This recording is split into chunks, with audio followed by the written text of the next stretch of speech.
So I hope yeah, yesterday it was little longer session, like mathematical point of view and all, but I hope this is okay for you, because later on once you go through the our recording or sir's recording, then you will at least match what I was trying to say you during yesterday's class. So today what we'll do, we will try to see the remaining parts of the PCA, and we will try to try to finish the part with some demos also. So is there anything, if you have any questions, we can take it now, or once I will finish, then we can also get the go through the questions. So any doubts, any questions other than the yesterday session, like anything related to PCA thing. So is there anything, because I can't see the screen now. So oh, okay, can you guys can see the screen, the note?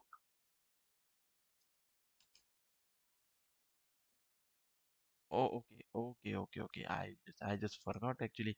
I started recording. I thought that recording is showing the screen. So okay. So I hope now you guys can see. Okay. Sorry. So here this. So we will now just go step by step. But anyway, uh, I need to admit some people if they are interested. Okay, admit. Okay.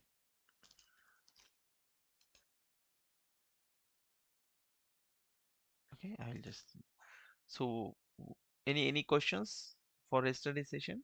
Because it's little math, but if you have anything, just ask me, or we'll just go further. So I hope, yeah, once you may go through the video, you may get the questions. You can ask me later also, not a problem. If you don't have right now any questions, that's okay.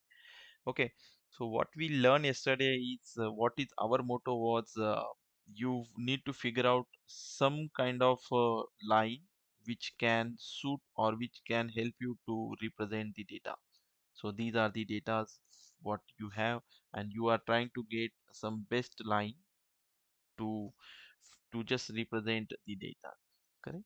So these kind of things what we were yesterday trying to do, and how we did, like we try to get max of what equation, max of this W transpose C in W, and who will give the that max value, max will give by some W, and that W having the restrictions, which is its length should be equal to 1.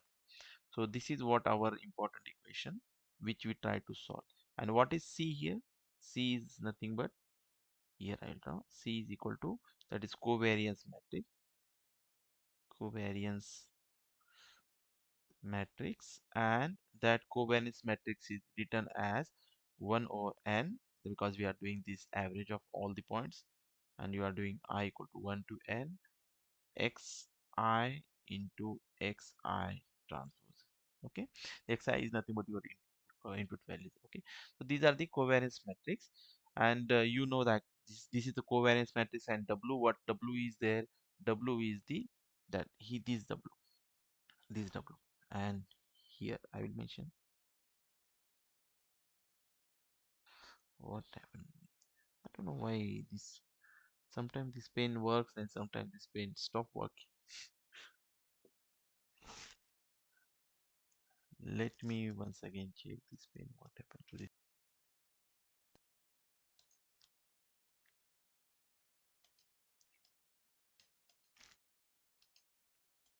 Okay, started. So here,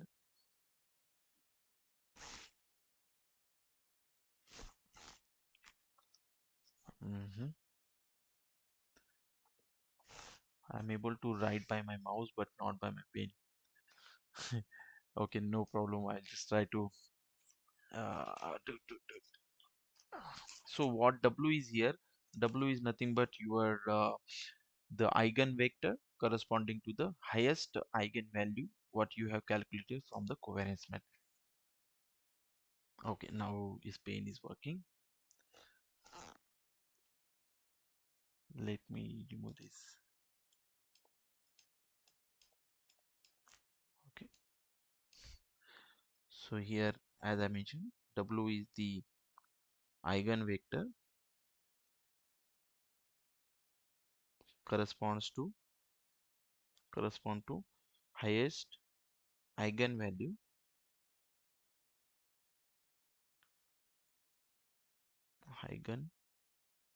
eigenvalue of your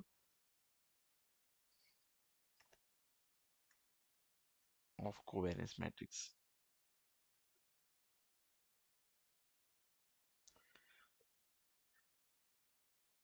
Okay, so this is like the initial point which we yesterday discussed also.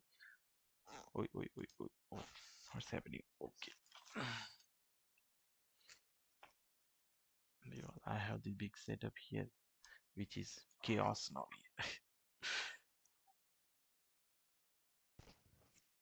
Which one? No, because I just my lots of cables are here and they fall on my keyboard. So I'm just checking why these are like. So I'm just removing the cables so to put it properly here. Yeah. Okay. So this is what we have seen yesterday, and this is something we understood that all the eigenvectors of that covariance matrix are of the form of like they are like actually the orthogonal to each other, and we mentioned that okay, these all are like perpendicular to each other, and also they are having the length equal to 1. So we understood when we do every round, like here this example, this is W1 from this graph, from this graph we understood this, whatever the line we have drawn here, this line is the line L1, and that line gives us the W1. W1 is the eigenvector corresponding to that line 1. Okay, and that is the best line what we got in the that first round.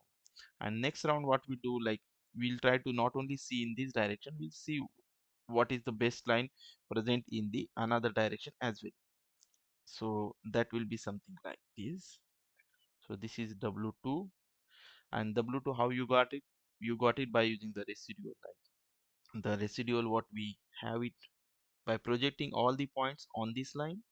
So you got some residual also. So this is the point, this is the point, this is the point, this is perpendicular.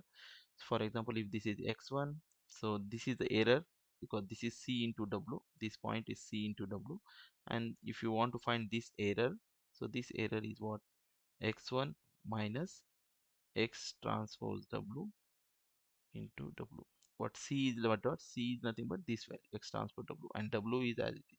So this is the residual or the error, and once you project that residual perpendicular to this here on this line, so this is now all the points are like representing the residual points here. So and we calculated the next W2 by using the residual points, and this way this W2 is the best line which represent the best line which we can obtain in the next round by using the residual as the input, and W3 is same way.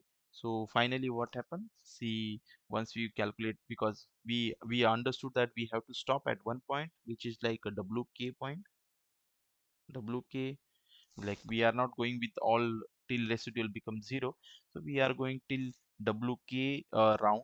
So that is nothing but the best line we can obtain, that is nothing but the best line we can obtain in round K. Okay, this is what we saw yesterday. So this is something we already saw, but we were just discussing that these are something eigenvalue, eigenvectors and all. But how we say that officially, like these are like eigenvalues or eigenvectors. Lambda is eigenvalue and W is lambda vector. How we can say officially? We have to have some kind of a uh, is someone is joining. If someone is joining, please admit them. Uh, I need to maybe, okay, one person is waiting. Admit. Okay. So WK is the baseline.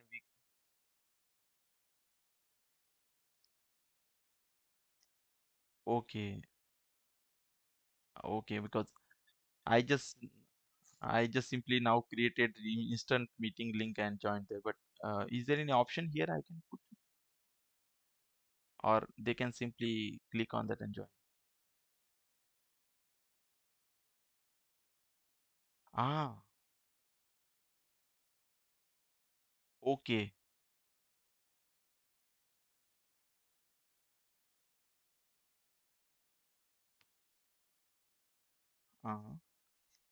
Uh, three dots here, huh? Hmm. Allow general. Okay, maybe it's fine. If someone wants to join, I will just go. Okay, not a problem.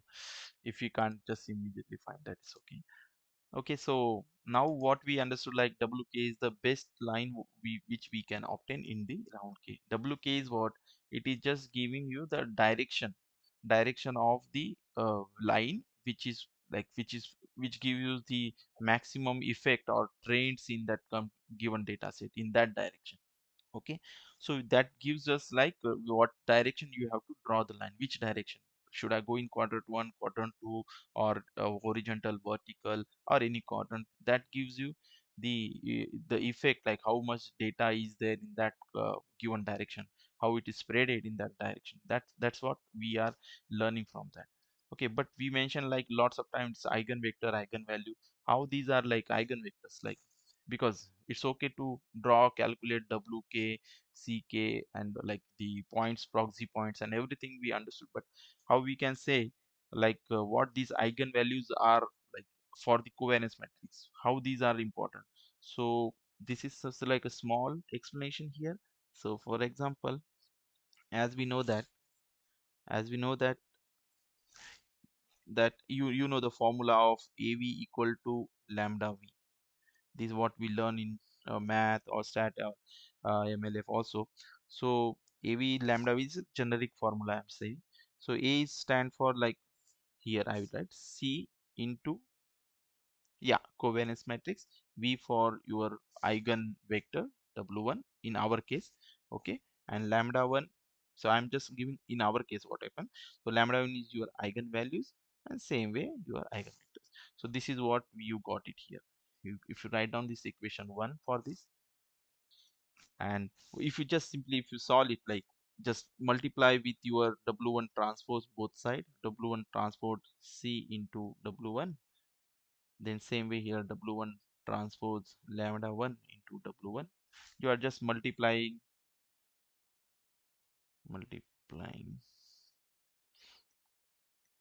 with W1 transpose. Okay, so here what you did, they just multiplied. And see, we are just multiplying means what? Here W1 transpose, we know that W1 transpose into W1 is nothing but what? W1 square. How you can write W1 square is same way here. And when you know that W1 square is having, because we are already consider we want unit length of 1 like here. So the length of this W1 should be 1. So this W1, if you consider, is equal to 1, which is nothing but lambda 1. Okay, so W1 transpose C into W1 is nothing but your lambda 1. So what is this? So if you see that this is nothing but your highest eigenvalue. So this lambda is nothing but your highest eigenvalue, or your highest eigenvalue, I guess. And what is the W1 transpose C, we have already seen that. But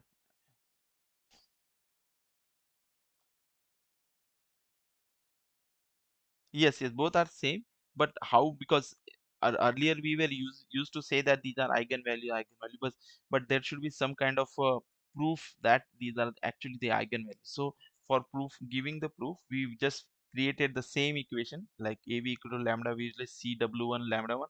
We just multiplied with that and we proved it like, okay, these are the same equation W1 transpose CW, and that W1, what is W1 like, sorry, the lambda 1 is what exactly the same way I'm just putting the same equation here. It is nothing, it's the same equation, we are just explaining it how these value what we have calculated yesterday or what we are discussing, these are nothing but officially your lambda value only, like, or your eigenvalues only. So just to say that, like, if somebody ask you how you are saying that these are the eigenvalues or not, so you can just see, you can say in this way also. So this lambda 1 equal to, as you know, also know that this is something like w1, which is 1, and this is nothing but 1 over n,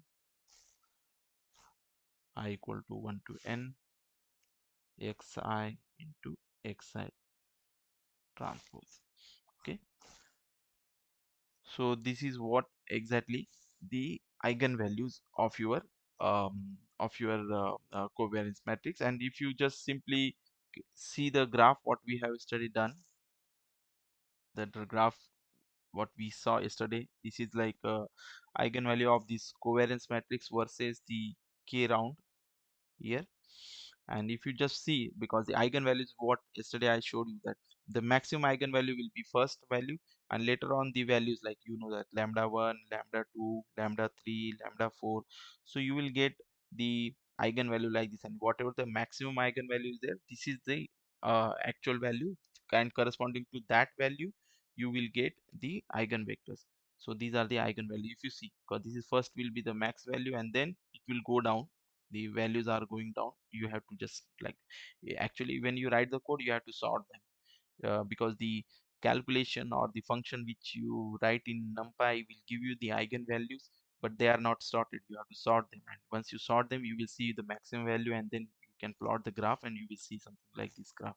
And this way, the, as I yesterday mentioned, the summation of all the eigenvalues what you get it from 1. So you are just stopping at some place, elbow point, and consider these are the L rounds you will do here, L rounds, and the remaining, you know, that these are the complete rounds till k rounds you are having. So uh, or you are total having d features. If you are having d features, then you will go fit the d rounds like there. And you know that some, maybe 3 features are giving you the residual equal to 0. You don't need to go to total 100 features, you can stop at 3 features. So 3 features, what we say, 3 is like a value of k, so this is something like the k point here.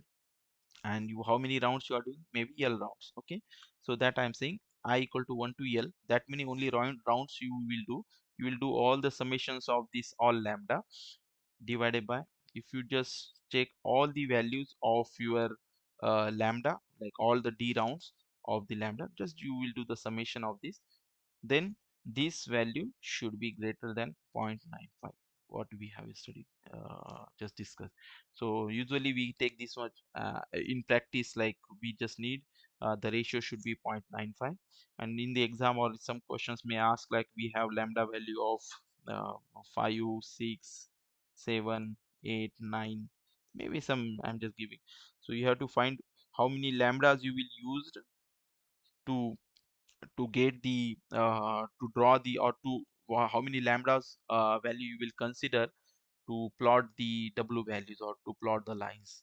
Okay, so you have to figure out what is the total sum of that lambda, like how much will be the, yeah,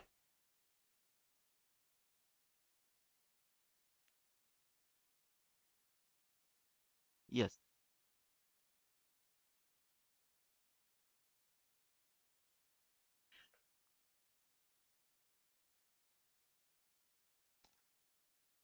yes, yes, yes,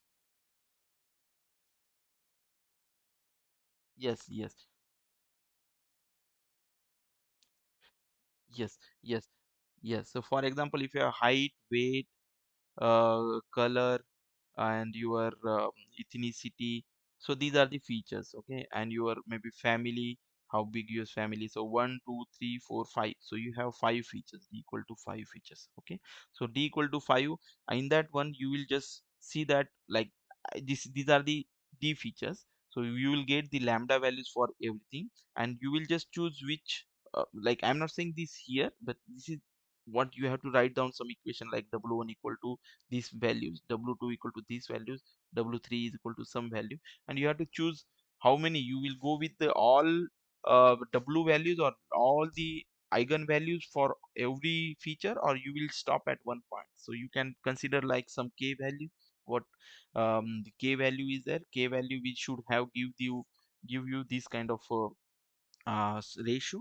K should be K should be the summation of all eigenvalues divided by summation of the eigenvalues and some or divided by summation of all the eigenvalues, and the ratio should be give you 0.95, like 95% should be covered. So these are the your signal directions, what we saw yesterday, the name as the signal directions. So this should give you the complete structure of your complete data set. So you no need to take all the eigenvalues to represent the data. You can just see that okay, these 90, they are like 95%, they are like as it is like your data set.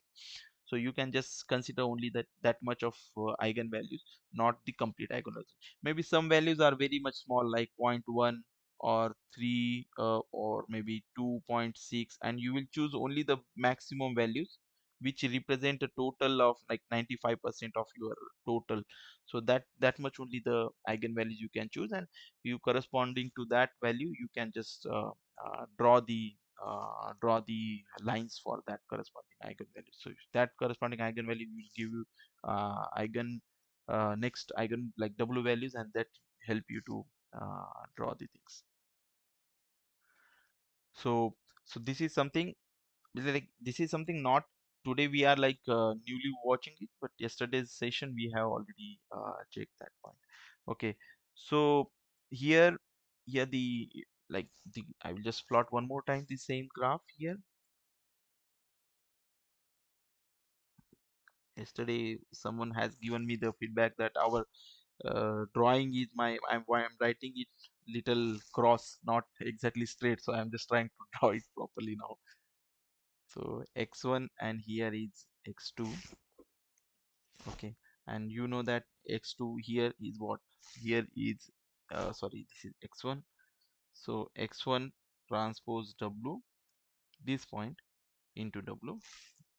This is the point here I'm just drawing. And next is here, this is x2 transpose w into w. So these are the points. So like this we have so many points now here. I just draw 2 points, x1 transpose w. So I'm not taking now the w value here. I'm just taking only the c value. So because these are the c values here. So this is maybe c1, this is c2, there may be another c3, c4, c5. So I'm just now drawing that I'm just writing now the c1, c2 values here. So you know that these are like so many values, and how many, because there are n points, there are 1 2 3 4 5, maybe there are n points are there. So I will say that these are the something like I'm just simply drawing the c point. And if you, because these are all the c points, and if I take the average of the c points, if I just simply take the average of all the c points, what I got it in the first place, so xi transpose w. So here what you understood, like if, like yesterday we saw that if your data is here, it's not centered, then there is a problem. And what you did, you just subtracted mean and you created the center data. So for the same reason, consider this completes this image is centered data, with the center data is completely center data. So if it is center data, what will happen? What is, how much is the mean? Mean is equal to 0. For the center data, mean is always be 0 because it's already come to the center. Okay, so mean is always be 0 for such data. So in this case what happened, if I just calculate the mean of the c value here, so what will happen here? It is nothing but your 1 by n, 1 by n. So I'm just here rearranging this one for 1 by n x I equal to 1. You will say xi, because w is anyway outside of this, is not having any impact because all these are the related to point. And what is this value? This is nothing but mean, and how much is the mean? It is 0. Okay, so this is actually the 0. So if you just average all the value of, if you just average all the c values, like c is nothing but this value here, if you just average all the values of c, of the center data. I'm saying center data. Okay, center data. Then that average will every time will be the 0. Okay, for the center data every time, remember that average of all the C points will be 0. Okay, maybe some of the questions will come theoretically, if you understood the concept, like what is the average of all projected point on the line. Then maybe they will give some equation 1 over n xi transpose and something. So but that actually, if you see the center data, this average is every time coming as 0. How we get that? So if you just do this, because I'm just rearranging this equation, 1 over n 1 over n and xi transpose, these are the C values, x1 x2 x3 C values. I'm just doing the average here, so I'm just rearranging. No, it, because as I mentioned, this is centered data, so centered data having every time the mean equal to 0. You got this in here. So this is the centered data. So once you say that is a centered, center means mean is 0. What is the mean? Mean is nothing but the average of all the points xi, all the xi points. So that is like mean is equal to 0. So that's why this this line say that, because this is something like a centered data. I like centered data. Okay, centered data having mean equal to 0. So that's why this equation, this this sum is equal to 0. That's why you got the total value, total for the center data set, the average value of the average what we have calculated, C points are every time will be 0. But you will say, sir, the average is 0, it's okay, but what you want to say here, because I'm not able to create the dot, I'm not able to connect the dot points. So the dot points are, so dot point, what now I will connect. So because variance, what is variance? Variance is nothing but your data, your data minus mean square, correct? Summation of your data minus mean square. If you just, because you know the formula what we calculated earlier, you know this, like in our earlier learning subject, statistics and other subjects, we learned that the variance is nothing but your data minus, or your xiw, xi here I will just write, in this case is 1 over n, 1 to n xi transpose w, because that what we are now seeing, that C value. Okay, xi transpose w minus your mean and mean square. And you understood now the mean is, because the average what we have calculated, this mean is 0, this mean is 0.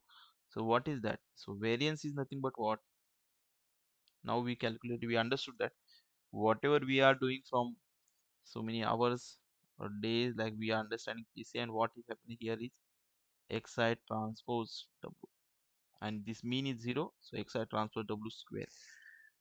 So this is nothing but your variance. So how you say now this one, variance is xi transpose your w square.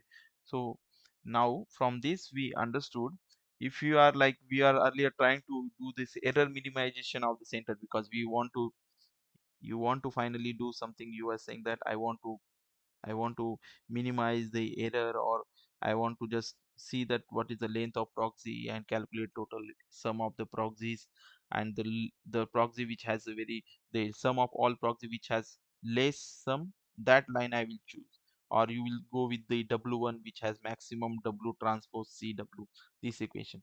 That's fine. So what we were trying to do, we are trying to first of all doing the error minimization. Sorry, we were trying to do this error minimization. Yes, yes. You will get the trend with the positive and negative. I will just draw that graph also. So for example, if you want to do error minimization on the center data,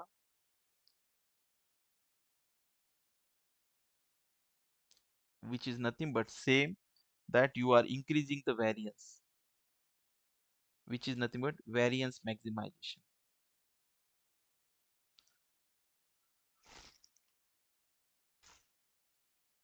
So whatever the error minimization you are trying to do is something related to your variance also, which is nothing but error minimization is same as your variance maximization. So what is this exactly pictorially, if you see? So what like I'll just show you how this, how I'm like saying like this. So what now we understood from this graph, I'm just plotting few points how this is important. I'm saying you, okay, some points are here, some points are here, some are here, some are here. I'm just drawing the proxies, okay, and some points will be here, some are here, okay. So these are the proxy points, like this is the point, this is the point, this is the point, this is the point, this is the point, this is another points, okay. So I just drop the proxy, I just draw the proxy on this L1 line. So this is L1 line, okay. So here, and the similar way, if I just plot the proxies for the L2 line here, for this line, for this line, for this line,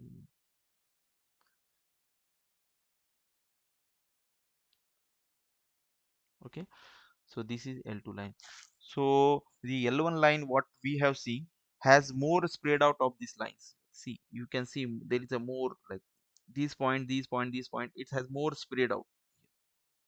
Your line has more information, like more and more spread. It's not like congested here. If you see the L2 line, all points are like very much congested here. There are few points, for example, if I am having another point like this here, and it is just overlapped with this. So both this point and this point is overlapped, and they just give the projection here. And if you see the corresponding projection on L1, because this L1, this corresponding projection show a one point here but one point here, they are like distinct and separate points. But the similar point, if I want to project on L2, that point will be something very, this is overlap point here, like you can see this overlapped these 2 points.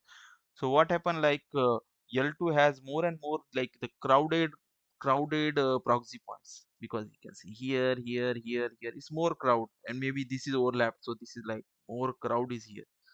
And L2 has more crowd, and L1 has like less crowd. And if you want to distinguish, like now you can compress the data, but next time once you want to get back little bit of data, like you have to get some compression, it's very good, but you also need to get some way the reconstruction of the points. Some way, it's not 100% you will get reconstruction, but if there are thousands of points and you are just projecting on L2, then I'm just give one example of L2 here, 2 points, but there may be so many points which also be overlapped on each other. Maybe somewhere here, these points are overlapped here. So what happened, that there are very less chances that you can reconstruct that point, or you will get back the point. So the points are like very much crowded at the one place only, and it's very much difficult for you to get back the point. So in this case, what happened, so you need to see where is the maximum variance is available, where is the maximum spread is available, whether on L1 or L2. So if there is a maximum variance on one line, L1 or L2, that line you will choose. So from this graph, what you can see for L1, the spread is more, the spread of the line is little higher than spread of the line of L2. So that's why, so what we'll do here, finally we'll just go with the variance, because you already understood in earlier point that you have to calculate the W, and you have to calculate the summation of all the variance. So what is this indirectly, what is this what is this doing is nothing but, if you choose L1, L1 is nothing but having maximum variance, maximum spread out, I can say, or in in technical word, having maximum variance. So what you are doing, you are choosing a line. If you are options of line L1, L2, L3, L4, you are just indirectly what you are doing, you are trying to get a line which has the maximum variance. So if the variance is very small, that here that they are like too much crowded. If the variance is very small, means these lines are these line the points on that line is very much crowded and you are not interested into that point. For compression it is better, but once you,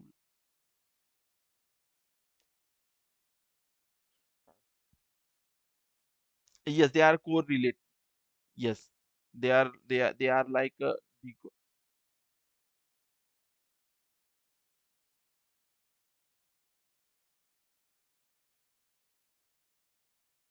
yes. So they should not be like correlated with each other. They are like distinct point. That should be separate point. They should not be have this, like if you, for example, if I'm just storing one point as 3 comma 2 and next point is also 6 comma 4. What is the use? Because both are having some similarity. They are just multiplied by 2 if I just do that. So it's multiplied. So no need to store two values. So in this case, what happened? These two values here, they are simply just storing the same two values here, but they are like not distinct values. So you have to see some features which are totally decorrelated. So that's why these the values with the points which you are going to store, having each point has its own strength. Like they are saying that I am having my own feature, so another person has another point has its own distinct feature, so they are not like the same points. So you want to get some points which are like mostly they are like decorrelated, plus and once you plot that point on the line, and that line should not give the more and more crowd. They should be like having enough space, or they should be spreaded enough on the line that you should say that these are like having more variance. That point should have the more variance. And if you just simply see, like maybe the questions will ask like these are the graphs, so which graph has the zero variance, or which graph has the positive variance and all. So these are the three graphs. For example, you will see, you may get the questions like this. So in this graph, if you see, so if you see the graph here, this has the positive variance.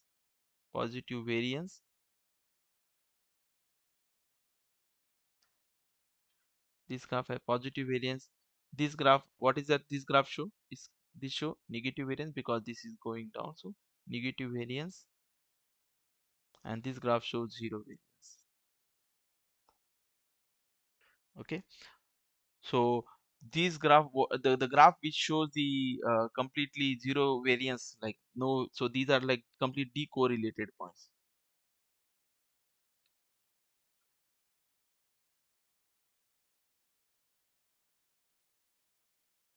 Positive variance, if you see the spread, or if you just calculate the like slope of, like finally if you just draw some line and if you calculate the slope of that line, you will see that slope is positive, so you will say it's like having positive variance. Or from the graph, because if you plot the graph on finally on some excel sheet, huh? So there you see that the plot is growing up, is showing positive trend. So the trend is what? Trend is like you are spread out of the points which are something is more spreaded here, and the spread out is having positive sign that it's growing, so it's called as positive variance. And this shows the negative variance means the points are very good, the points are very nicely spread, but it is going in the down direction, so it's showing the negative variance. And the next point is if the points are not going up, not going down, and just settling here more on this x-axis, then they are like a zero variance, and these points are like mostly decorrelated. So something like the graph will show, and you have to maybe like answer these kind of questions in the exam also.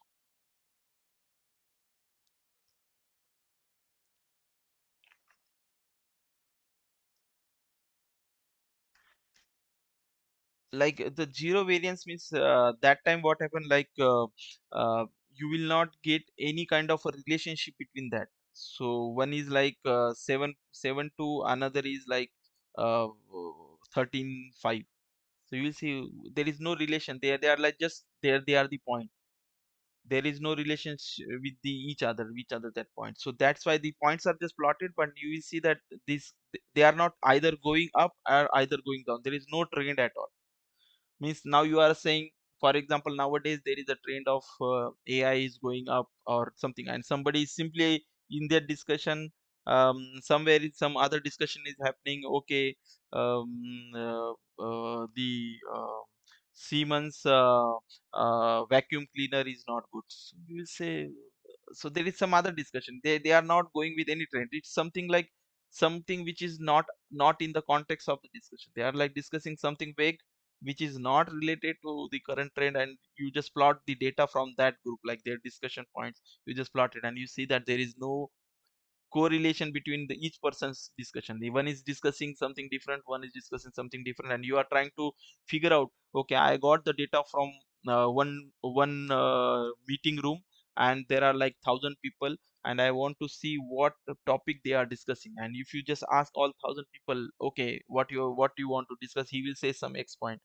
The next person says, I want to discuss on Tesla rocket, okay, a SpaceX rocket. So, okay, next person will discuss, like he's saying, I want to discuss on color of the cloths, and like they are not related to each other. They are like simply some vague points they are saying. And once you come outside and try to plot the graph, like try to plot the points on the graph, you will say one person is saying this, one person, and finally if someone asks you, okay, what is the conclusion from that graph, then you will say, I don't get any conclusion, because they are simply giving me like vague points. They are like not correlated with one point. They are not giving me any kind of information.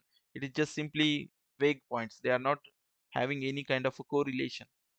So you can't give any, whether it's a positive side, they are going in one direction this side, or they are going into the down direction, not like this. But you simply just spreaded the point.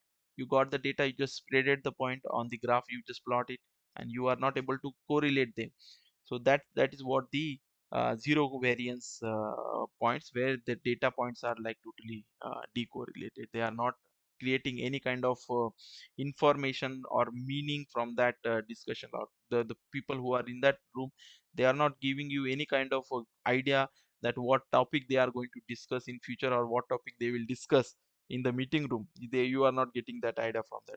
So that kind of a data will be having zero variance, or you will like leave that data, like you will say, okay, the data is maybe corrupted, or the data doesn't have any good meaning from that.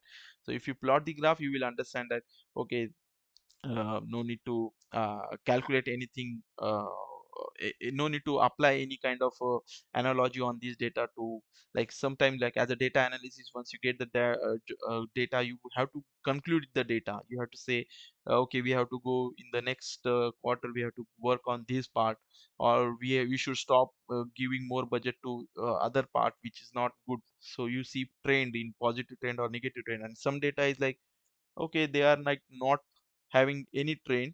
So that time you cannot, like you don't need to give more weightage to that data. You just say that, okay, let it be. Once we'll get some data, or once we see some kind of a result from that section, then only we'll work on that. Otherwise, no need to think about that section as of now. So you can just correlate this way, like you can just conclude this way, whether there is a positive trend or negative trend, or there is zero trend. I will say trend. Why I am using trend instead of variance is something like you show like which side the discussion goes, for this side, upside, downside, or there is no neutral. There is no anything happening in that kind of a discussion. You can just say this way. So this is what the like why we come to that point.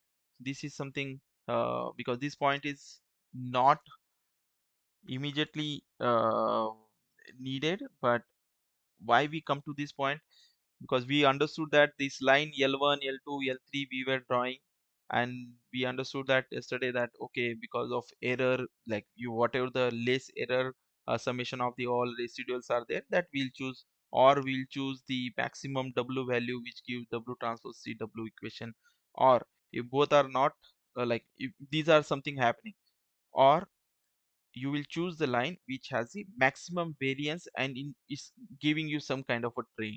So that type of a line you can choose.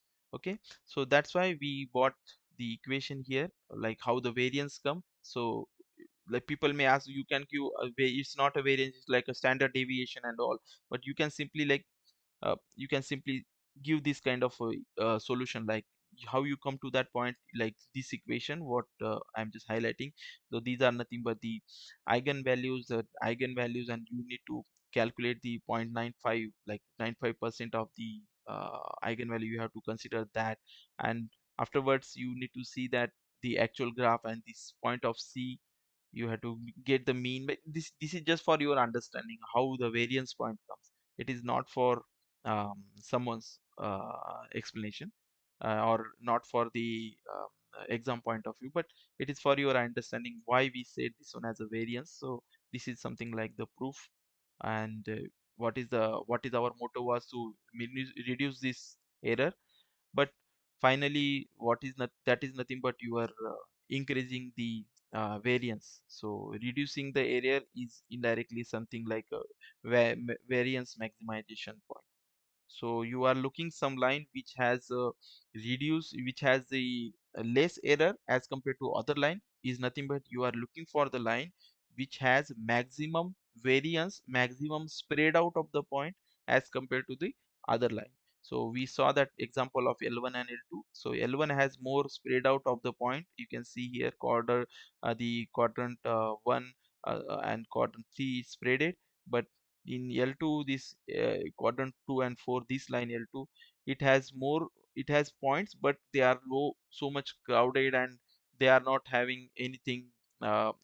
These points are not easily distinguishable from each other because they are like overlapped and all. But here they are not overlapped, they are like properly spreaded, and you are able to get the data from that. Plus you can also regenerate your actual data set from these points which are present on L1.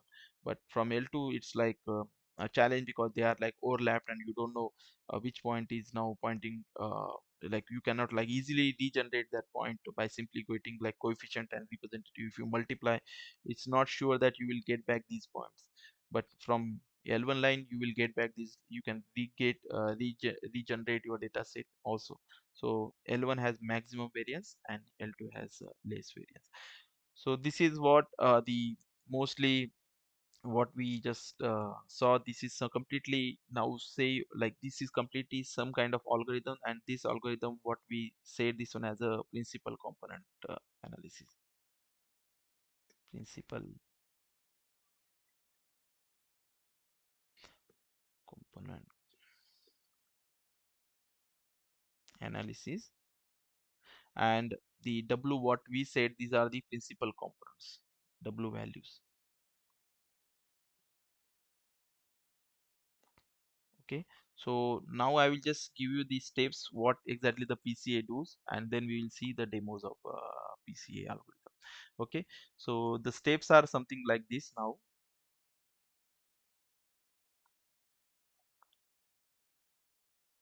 I will, yesterday I think I showed you this. So I will try to show you the small example first with some data, and then I will show you the face recognition information, face recognition example demo also. Okay, so the first step in this algorithm, yeah, I will show you. No problem. Yeah, yeah, yeah. Okay. So first you will get the complete data, like whatever the data you will like see x1, x2, x3 in Excel sheet. You will get these kind of a data. You get the data. I'll just write down the get the data. Like in eigenvalue, in the face recognition, you will get the input images. What I mentioned, is 192 cross 168. So somebody's face is here.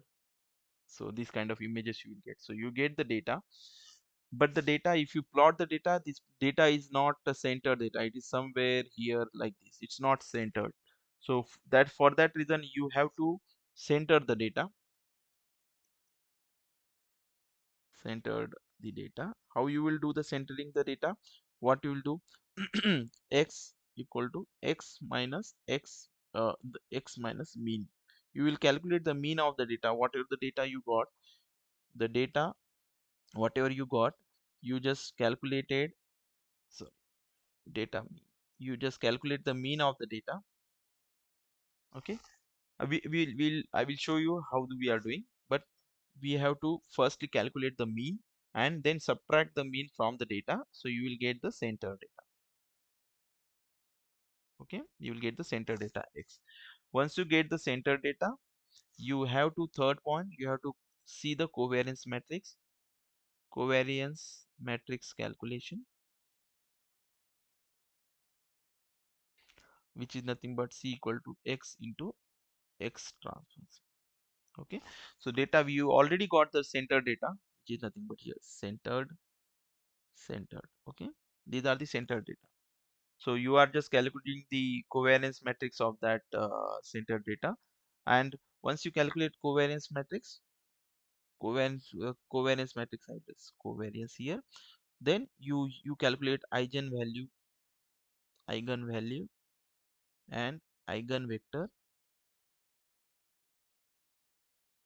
of that covariance matrix.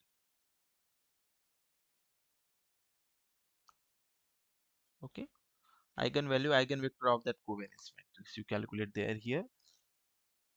Next step, though, what is the max of eigenvalue, you calculate what is the maximum of eigenvalue, and that eigenvalue gives the eigenvector, and that eigenvector is nothing but your principal component. That is nothing but your first principal component. Yes, W1.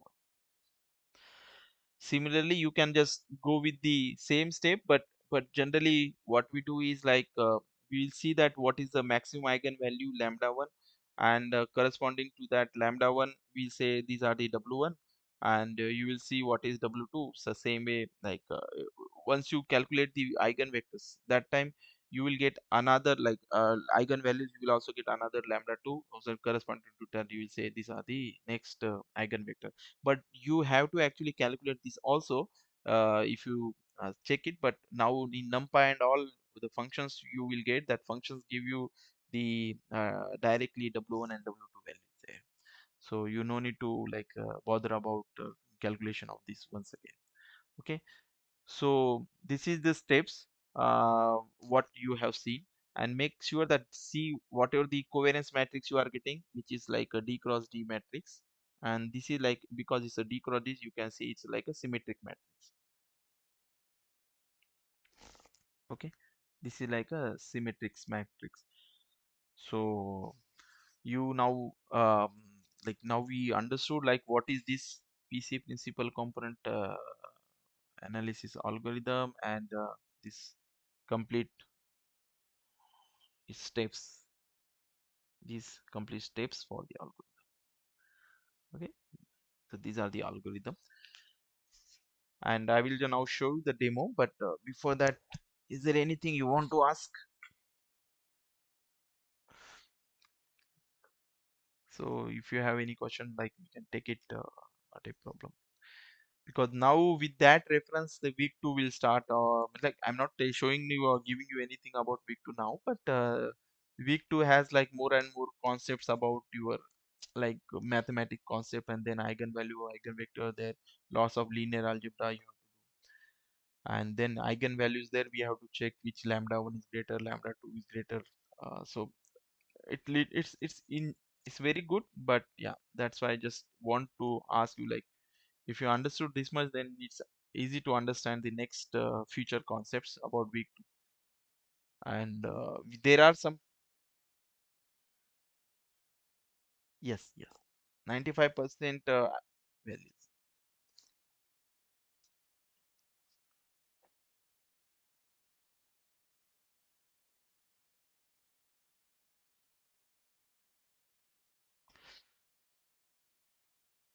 No, they will give something like, for example, in the questions they will give you have eigenvalues with the values like 5, or they will give the I in the question itself. We have the list of eigenvalues values 5, 7, 8, 2, 3, 1.1, or 9 or something. I'm just giving one example. Okay, and we have to choose which eigenvalues you will consider for plotting your W values. Okay, which eigenvalue you will use, like, because the eigenvalue is whatever you get, that gives you value of k, and that k value is nothing but it will help you to stop the drawing of the lines. Like, you can draw this much lines, or should I add another w2, w3, w4, w5? So you have to see that how many loops it will go, because that will help you in your actual coding, that kind of a k value. So if you go with the coding, you have to put some condition there, and that condition, the calculation of k will help you there. Like, if k is equal to that value, is like if the number of iterations, because you understood that number of iterations equal to that k value, then you just say that okay, if it is there, then exit.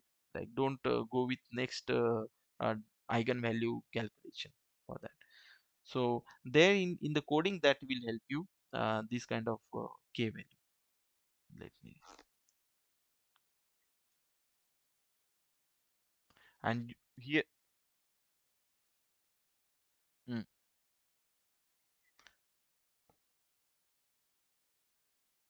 yes. Yes. So W3, W1, and W2 all are, like, all are like the orthogonal to each other. W1 and W2 is orthogonal means what? W1 is here and W2 is here. Like W1 and W2. They are perpendicular to each other, and they are having the length equal to 1. They are, if you calculate the length of W1 and W2, like their equation, if you see W1's square and W2 square equal to 1, this should be 1. Like, not this w2, but inside this, if I just calculate the length of these are the vectors, so if I calculate the length, then it should be 1. So same way. And what about w3? W3 is something like third dimension here, w3. All they are like perpendicular to each other, having equal to length 1. So in 3D, each w3 I can show, but like I can try to show here, but these are not actually, but they are like perpendicular to each other, and they are having length equal to 1. And how w3 got? W3 you got it from w2's residual. W2, how you got? W1's residual. So that's why if you see the graph here, w1 will be like the line length L1 is here, and once you got the points here, you will just project now. So what is this? These are the error. This is what? This is the error, or this is the residual of the point. This is the residual, or this is error, you say. So this is you are plotting here. So now with these points, so with these points, because earlier the points were like this for w1, you just plot the proxy and then you calculated the line 1. But now you need to calculate line 2. For how you calculate, you are just plotting this proxy like this, so the line look like this. Now the line is not caring how the points are coming, but while calculation, you know that the points are nothing but your error values, x1 minus x transpose w into w. These are these error. This is what x2 minus x x2 transpose w into w. So these are the points, and the same way you will calculate it by using this formula, like the line which gives you, maybe there are like different lines which pass through the origin. One is something like this, one is something like this, one is something like this. Not this one, because this is w1. So there are so many other lines here passing through this origin. So you have to find out which line gives you the maximum of w transpose c dash w. So the line which give you maximum of this, that is nothing but your next w line, this line. So you found that okay, instead of these many lines, I like this line because this has the maximum of w transpose cw equation. You can solve that equation, like max of w transpose cw, W transpose C dash, because it's a C dash. It's not a C which is like this line. It's not for the C for this L1 line. It is for the L2 line. So this is the line, and who will give the line? You will get by another W. So you will found that okay, this L2 is the best one. You consider that. And next L3 line, once you draw, or W3, once you want that W3, the direction you once you want, you consider this point as your reference. And once again, what you do, you just do this x1 minus x1, because it's difficult to plot that residual on the L3 now for me, because this don't have 3D 4D things visualization, so it's not easy to visualize. But then you consider this point as your reference point, and then you consider, maybe you are just uh, I can't plot it properly, but like this you are plotting proxies like this. Consider this is 3D or 4D, and you're just plotting the proxies. Now you plot the proxy means this point will be here, and you need to figure out what is the actually the error, and that error is nothing but your maybe next same x minus x transpose w into w, and that x is what? X is nothing but this. And same way this x you will put it here, you will create another equation. So like this way you will go, but till what you will go? You will go till some when the residual becomes zero. But someone will come and say that you no need to go till residual will become zero. You can just go till you are getting some values which represent your data, or your residuals are something like maybe I need to wait at like you can stop at some value. So you will ask what some values, then you can check that the sum value is nothing but you, instead of doing L1, L2, L3, L4 all the calculation, first of all just you get the covariance matrix. I have the covariance matrix like this. Step number 3, you calculate all your lambda values, eigen values, and just whatever the lambda values you got, like if that matrix is little bigger, because for exam point of view you may get like a smaller matrix, so you may have less lambda values. But if it is like a bigger matrix, lambda 1, lambda 2, lambda 3, and so on, and lambda d, then you have to calculate all the lambdas. So once you get the lambda values, okay, that lambda values no need to go with till that all lambda values. You have to see that you just sum all the lambda values here, and once you get the sum here, then you have to say that I want 95% of that. Then you will get sum into lambda, like maybe you got 100 is that, and you sum is equal to 100, and you need to achieve 0.95. So you need the sum of the eigenvalue, like you will do lambda 1, lambda 2, lambda 3, the sum of all. You in actual coding, what you do, you firstly arrange them in such a way like ascending order. You will arrange them in ascending order, and you will see that which is the having maximum value, and depends upon that, or ascending or descending order, which depends upon that value. You will choose that first first eigenvalues which gives you summation equal to 95. Only that value you will choose, as remaining value you will drop. And how you will choose that value? You will choose because you know that you need to achieve the this equation should be greater than equal to 95. So that when you stop that iteration, that is nothing but your k value. That value is nothing but your k value. So that k value, how you got, like you calculated the lambda eigenvalues and found out that total I don't need to 100% of these eigenvalue. I can just get maybe 95%, whichever give me the 95% of my value. I can just choose that, and you choose only that lambda value, and corresponding to that you choose your eigenvectors. Okay. So what we can do now, but is there anything else, or I can go with the demo now? I can try to show you the demo of the PCA algorithm. Uh, okay, can you see the screen now here? Huh? In NumPy workshop PCA day 2. Okay, this is what the, because I actually gone through the workshop last same. I was doing my MLT subject, that's why I have gone through this workshop, and I found that like how the algorithms can be written. You no need to bother about all these things, because you will learn these things in this semester in MLT subject. You will learn this all the coding things, how we can write the algorithm and all.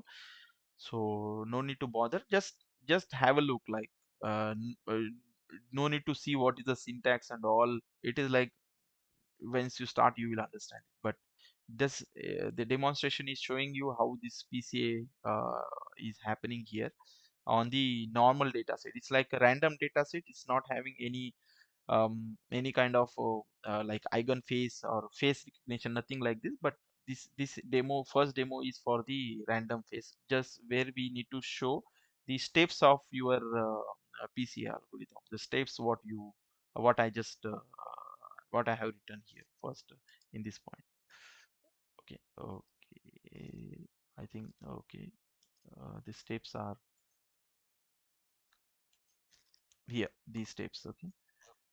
So the principal component. So these steps: get the data, center the data, covariance matrix calculation, eigenvalue calculation, maximum eigenvalues. So these steps are how it's happening. So this is like the principal component, and generally what I mentioned, like you have to use in MLT course, you have to use the NumPy library mostly, and the matplotlib to plot your graphs. And if you go in the deep learning side, then there is like PyTorch library, Torch Vision, you have to use their Torch library. Okay, but in machine learning, we mostly try to use in our, at least this course, the NumPy libraries. Okay, so what they are doing, they are trying to create the random number generator RNG. So no need to bother about what they are doing, but they are trying to create some number randomly. It's not having any important of information, just they are using some multivariate normalization, but okay, they are just creating some number. If I just go in detail, it is something for you, it's uh, not not that much good for you as of now, because then you will not understand the main steps there. So in these points, what the person is trying to do is here. So these are the points it's created. Okay, these are the points, and once you get the point here, so generate the data set. First point, the step first is you need to get the data or generate the data. Once you get the data, you are just plotting the data here. So this is what I plotted the data here. But if you see, the data is not centered because the zero is here and the data is mostly somewhere like going in minus to this direction, this side, and you are not happy with this. So what we did, as I mentioned, we have to center the data. So how we center the data, you have to calculate the mean of the data. So once you get the mean of the data, you can just subtract. So this is same thing here. So here the data, and once you get the data, you have to calculate the mean of the data. Here I am just calculating the mean. Okay, this is the mu is the mean of the data, and what I'm doing, x1 minus mu, like x minus mu. X is having complete data, so this is the list, complete the numpy array. So that numpy array is like, just consider x is the array which has complete your data. This data which I have plotted in this graph, these complete dots are present in the x, and this the mean is something what I have calculated. The mean is here mu value, and just I am subtracting that mean. So once I subtract that, it's showing that what happened, like actual data is some value, and now I subtracted, and now this value is 0.649 and all. Okay, so once here I can show you this. So this is the data, original data was here, and once I center the data, it looks like this. Okay, so data is same. You can see these two dots are here, every two dots are here, same data, but is now centered. It is now shifted towards your origin set. So this is not the center data. Once you get the data, calculate the mean and then subtract it from the data, so you will center the data. Once you center the data, our next point is calculating the covariance matrix. So covariance matrix is something, as you know, x into x transpose divided by n. So x into t is for transpose here. In the numpy, you can use x dot t means x dot transpose. X into is, that is what you do the x product, that calculation, x into x transpose t divided by n. So here you are calculating the covariance matrix. Once you get the covariance matrix, you have to calculate your eigenvalue and eigenvectors. So here this is the main here, eigenvalue and eigenvector of C. C is what? Covariance matrix, what you calculated in earlier stage. So once you get that C, it will just, because the single line will give you, no need, you don't need to bother about writing the complete eigenvalue, eigenvector calculation in Python. You simply call this function, which is a part of NumPy. NP is NumPy is having linear algebra library. It will give you this. If you call this function with the covariance matrix C, it will immediately give you the eigenvalues and eigenvectors. So you get eigenvalue and eigenvectors, and you are just decreasing, you are putting the values in the ascending and descending order, just to make sure that you are getting the maximum value first. Okay, so for getting the maximum value first, you are just flipping that to get the values at the top in the array, because theoretically you know that the maximum eigenvalue corresponding to that maximum eigenvalue is the eigenvector. So you are just checking what is the maximum eigenvalue. Okay, so if you see now this data, and here because I just plotted this point directly here, these points. So these points are like here, and now this red and this purple line you what I have drawn is nothing but your principal component. So for plotting that, you just simply like I use the function y is equal to mx. So no need to bother what exactly happening here, but because these are the lines, so I need to use y equal to mx plus c, and then slope of that line I will calculate this way slope. So slope will help me to just draw the line, but that is not theoretically. If you see, the steps are followed. Firstly you got the data, you calculate the mean, you make the data centered, and once you center the data you calculate the covariance matrix. What is covariance matrix? X into x transpose divide x transpose t, like x transpose, and divided by n is nothing but your covariance matrix. Once you get the covariance matrix, you have to calculate eigenvalues and eigenvectors, and corresponding to the maximum eigenvalue, that is your eigenvector.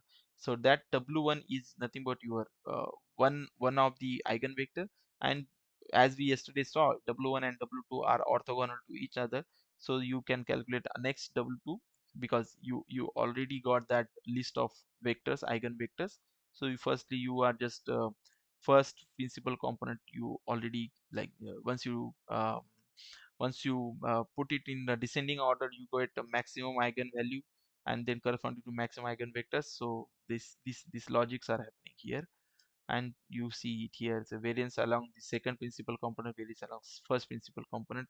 So these are the values, variance along. So the values are also see 0.0886, and this is that second PC is the vector is here, vector value, and this is the actually their how big that value. If you see, the first principle is 1.76 value is this much, their magnitude, they are having this much magnitude, but next one has less magnitude. Okay, it's not like same magnitude like a W2 is having less magnitude here. But yeah, unfortunately I just draw the line here, but the line will have be like it's very small. Maybe I will check the another um, uh, note this one file which I have already drawn a small arrows with the actual magnitude. 1.8 is like having something like this much magnitude, and this side W2 is having less magnitude because it's a zero point 0.8. So just for visualization purpose I plotted these bigger lines, but they are like, if you actually see, because this is something related with the one data set. If you see the spread of the data set in these two quadrants, and this side is very small, that's why that eigenvector magnitude is 0.8, and this magnitude is little more. And if I just go with another data set, like different data set, and I'm actually calling the same functions like plot functions and all these things. So I'm having another data set and I saw that what is this. So here PC1 is showing these directions with a negative variance here, and here PC2 is this way. So these are the two random different data set. It's not like the same data set I am having. So let's run PCA with a different data set to see the results. So what we are seeing is here. So this is how the PCA algorithm work. So the steps are same. The steps are same. Get the data, center the data. Once you center the data, calculate the covariance matrix. Once you get the covariance matrix, calculate the eigenvalue and eigenvector. Maybe in exam point of view, you can you will get some a matrix or array, then you will get xy coordinates some points, and that points you have to just use the points, and then get the x like get the mean of the point, like x mean and y mean, x coordinates means and y coordinates means, and subtract the x coordinate with x coordinate mean, subtract the y coordinate with y coordinate mean, you will get x centered x comma y, like the x and y value of the x centered data. And you need to calculate the covariance matrix of that, and then once you get the covariance matrix, you have to calculate eigenvalue and eigenvector, and corresponding to the maximum eigenvalue you get the eigenvector. So you can like exam you can see that which options has the corresponding eigenvalue and corresponding eigenvector. You can choose that option as the final answer for your question. because there the question is something, they will give matrix and they will say that these are the four options, what are the eigenvalues or what are the eigenvectors, you have to choose which one is your eigenvalue. So on paper you have to solve this way. So that's to solve, because we don't have more time, we may have 1 hour or 1.5 hours. So you will get a small matrix like 3 cross 3 matrix, and you have to solve that matrix to calculate eigenvalues and eigenvectors. But in real time, if you see, so this data what I have showed you is like some randomly generated data. um, the data what here I think, oh yeah, the data is randomly generated, it is not something any face recognition kind of data, but it's random generated, so you just plot it this way. So this is for your understanding of your PCA algorithm. So I am just now going to show you the actual application of PCA. So for understanding the algorithm, it's fine. Like you can just draw something like this. But application, no need to draw the lines or no need to draw the principal component and all. But this is just for your understanding. So till now, if you have any question, you can ask me. The next point I will go for the demos, the eigenfield demo. So any question?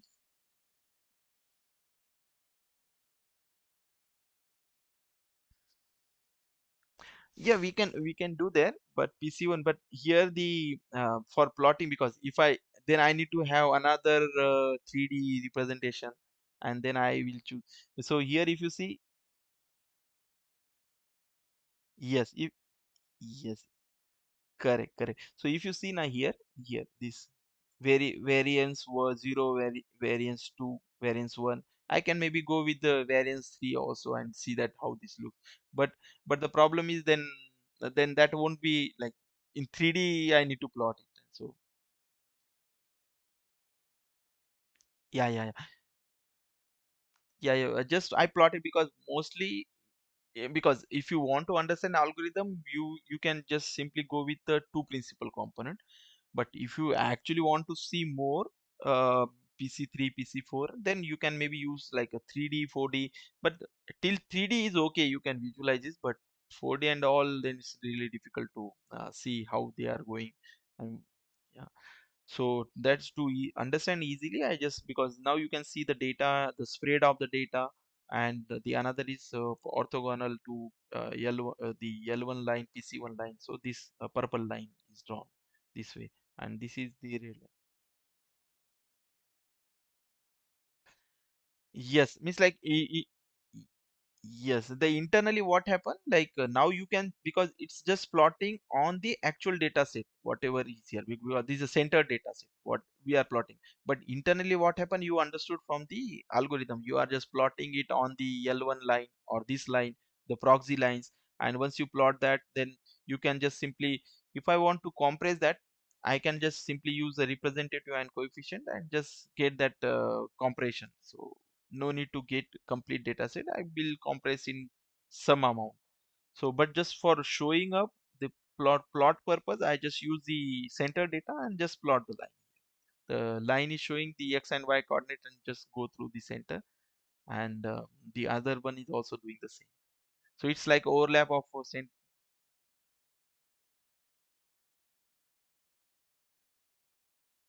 yes. Yes, yes, yes. Like if you actually want to just plot that, you can see the variance is also very small. Like this is a maximum point here, and this is a maximum. In that range only, maximum will get fall on that line. If you just plot it something like here, I cannot like see now do it. If just I will copy image, and if I just um let's see if I can put it here. Okay, yeah, that's good. If I can, I, okay. So for example, this line, what we have just got it now. So if I just now plot the points here, okay, this is what I am getting this variance now here. Okay, this is the proxy lines I need to plot this way. I need to draw the proxies on this. So if you see here, the variance is high, the spread is high here. from this point till this point, this is spreading here. But if I just want to plot it on this line, because this is overlapped, it's very much crowded, so the variance is very low here. Only this much portion, only this much is the portion for this L2, and this much is for L1. So like so here you will consider L1 is the best one, but as I earlier mentioned, this you cannot simply neglect the residual, because residual also having some data. So it also give you the spread, like how much it's spread in this direction, how much is spread. This give you double, this L2 line give, or the principal component to PC2 gives you the spread of the data in this direction, as well as L1 will give the spread of data in this direction. So maybe in another case what happened, there is another L2 line like this, which may give less spread, like there is, this is two L2 lines for example. Okay, one L2 line giving you the spread from here to here. I'm saying about L2 lines now. Okay, and another L2 dash will give you the spread from here to here. The which one you choose, the line which has a maximum spread. So in L2 also you may have some competition in internally. Now we are able to see that we are having direct value from the numpy functions library, direct values. But internally they will also do this calculation. They will see which L2 having more spread. Okay, this L2 dash is not having more spread, this L2 is having more spread, so choose that L2. So whatever now L2 we are seeing it here, this line, this is nothing but the final output of the check of which L2 has more spread in that. So you choose this L2, and that's why the L2 comes here. And also you have to also see both should be orthogonal, like this L2 should be orthogonal to your L1. So this is L1, so it should be like perpendicular. So if this L1, this L2 dash is not perpendicular, you will not choose that. And generally as we are going with the math, it's like not something magic, so it's we are going with math. So definitely L2 and L1, the line which we choose L2, that is definitely perpendicular to L1. So if they are not perpendicular, then the problem is either L1 is wrong or L2 is wrong. So L1 may be wrong, that's why L2 is coming wrong. So you have to recheck that what is going wrong in that case. So that is sure that L1 and L2 and maybe whatever the line will come, they all are like orthonormal to each other. Orthonormal, like they are orthonormal means they are perpendicular to each other. Or if you see only for L1 and L2, they should be orthogonal to each other. Orthogonal to each other. Okay. So I will just show you the extended phase extended L phase data set. So what is this data set? You can just, I just extended L phase data set P images. Okay, this is the data set, the same person here. Okay, this is something, yeah. So this is the data set, this person you can see. So there is a university called as L. So that university has there are 28 people came together. Maybe the researcher students, they come together and they try to take the photo of their own faces with in different lighting conditions. These faces are in black and white, that we call as a in Luma, not the chroma. Chroma means color. They don't have color information in that in this case. So their faces are in black and white, but with different face expression and lighting condition. Someone has here, someone if you see has less light, someone has more light. So something this way they have the lighting conditions, and they took the photos of that.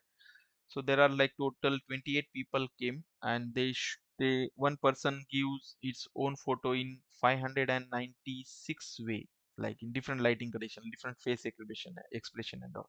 Okay, so with that they created a data set called as a real data set, real face. And afterwards they also included more features, more face things, so they extended that data set. so that's why the name is extended EL phase B. I don't know why the B, but the name is something like this. But I need to also check why the B is there. But yeah, this is not important. So we have to get the data set. So something like, let me,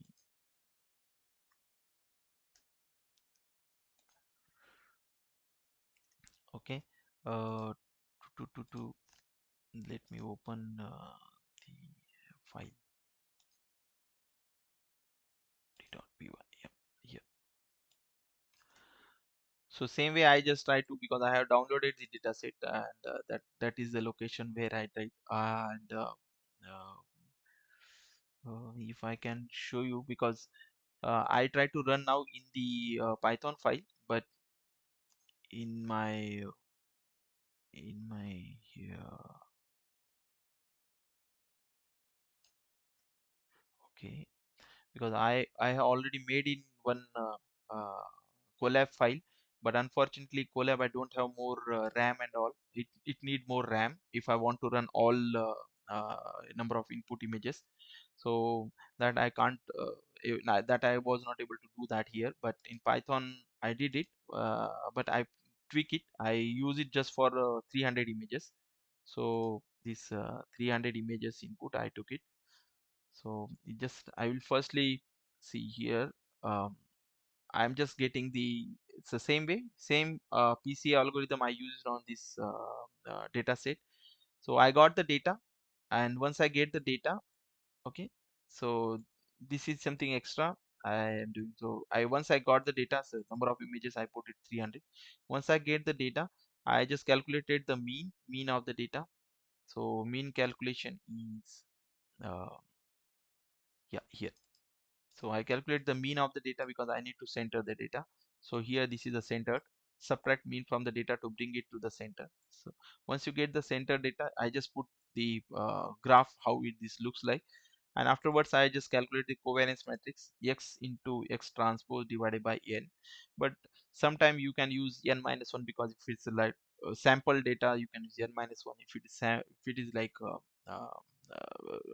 complete population data, you can use divided by n. So you learn it in our statistics, that population and sampled versions. So there, that's for that in our MLT we divided by n, we consider everything as a population data. So maximum data is we consider, and we do the divided by n. So in this case I just simply use n minus 1 sample data. I calculate the covariance matrix x into x transport divided by n.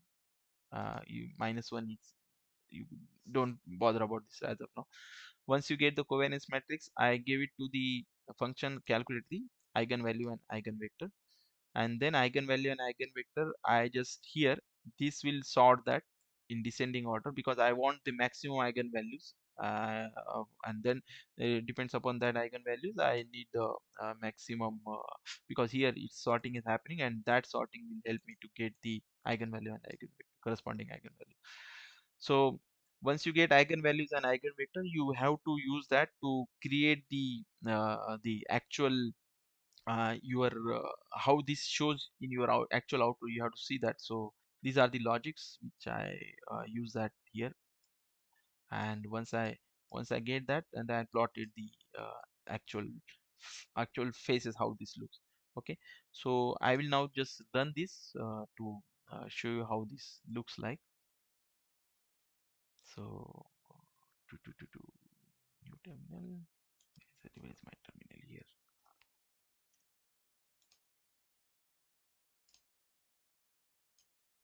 Okay, okay, just I am running these things.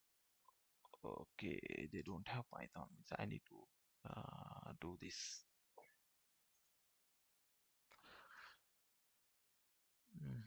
Oh, I'm at wrong data set training. Okay, no, I'm at wrong place. It's not, FD file is not here, so FD file is, where is this location? MLT.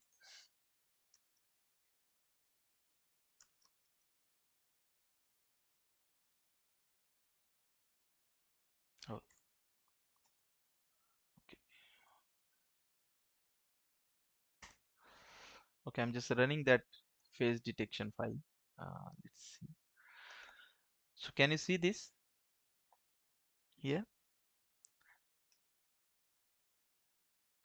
Can you see this here, guys? Yeah. So you can see in the first of all, see the prints what I have shown here. So the data set has these folders like ELB11, B12, ELB11, that different writing conditions. So if you see the output here, so it's like I am considering 300 images right now, and 300 images will give me the 300 images are like each image is of size 192 by 168. This is 192 by 168 this way. Okay, so width is what, this width, this much is the width. So this width is 192 and this 168.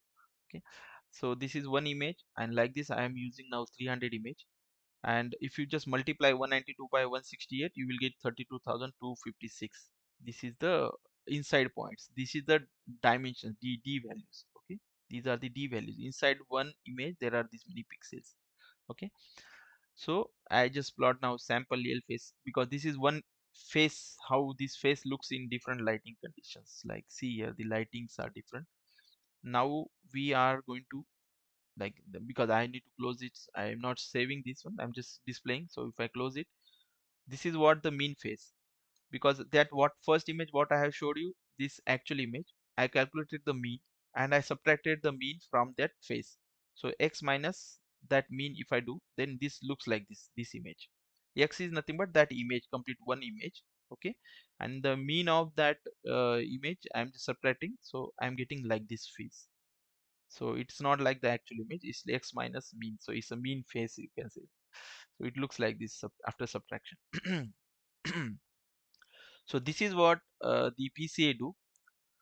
So if I just plot the principal component, because once I get mean, I calculate the covariance matrix, then get the eigenvalues, then maximum eigenvalues corresponding to that the eigenvector.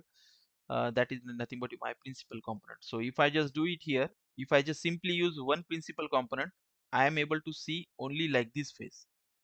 Okay, the face, the mean face what I have showed you. So if I just simply now use principal component on that, so I'm just getting only this much information. If I use two principal components, PC1 and PC2, if I use two principal component, I can see more information. Now you can see some hairs, some hair, because in first image maybe the hairs PC1 there is less hair, but in here you can get more like information about hair. If I increase number of principal component PC3, you can see the face looks like this PC3.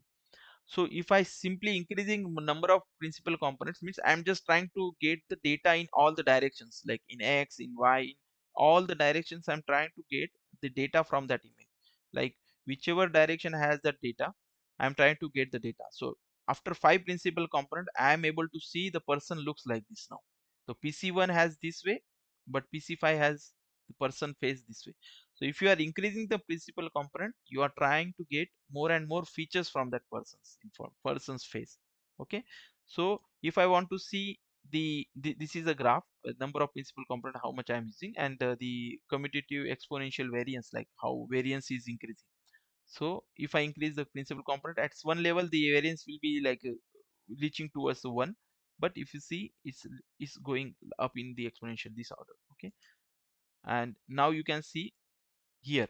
So if I use 62 principal components, PC1, PC2, PC3, PC51, 52, and 60, 61, 62, then I can get the person's photo like this. So maybe in exam you are just calculating one or two principal component, and that what k value I mentioned, k value na? So where we should stop.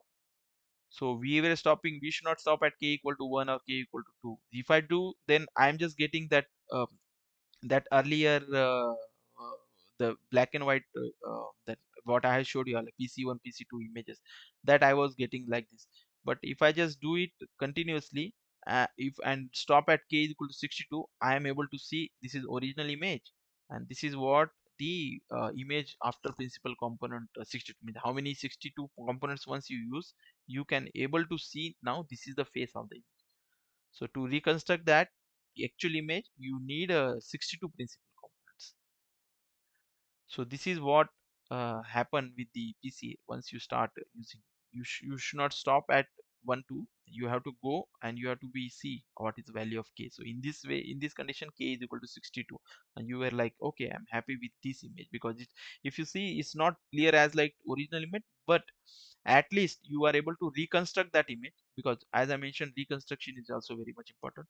So for reconstructing that image, you should have because it happens, there is some compression happen, so that's why you are able to compress the image. You got this much of image, and this image is sufficiently representing the same person. So you started it with 1 2 3, and now you stopped 62 principal component and you are happy with that. Okay, so this is what the principal component analysis algorithm held. And now what happened, like, oh, I thought that okay, let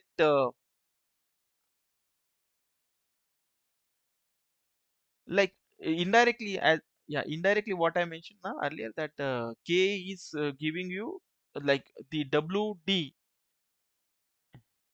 Ah, yes, yes. So k equal to 1 and k equal to 2 will not give you the good ratio.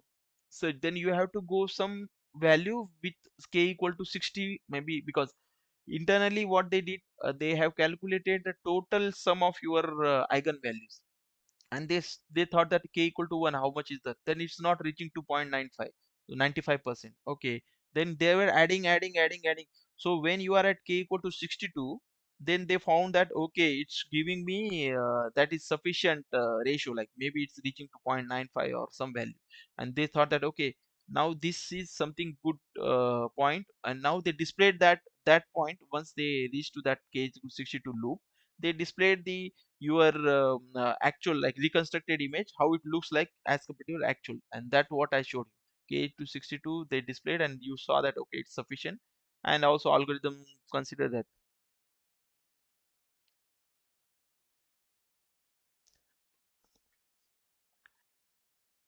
No, they represent the same thing. If you if you have seen that graph also, now that graph which I plotted here. So the graph, yeah, yeah, the one second, huh? Let me, the the graph which, one second.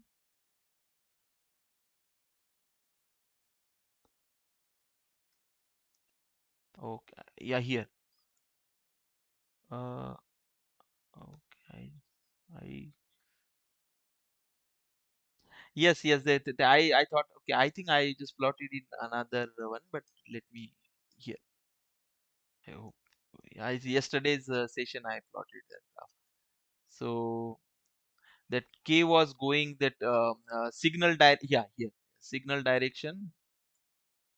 Yeah, yeah. This graph. If you see now, this line is going down, so this is value of k. So 1 is, you will get one principal pc1. Here you will get another pc2, pc3, pc4, pc5, pc6.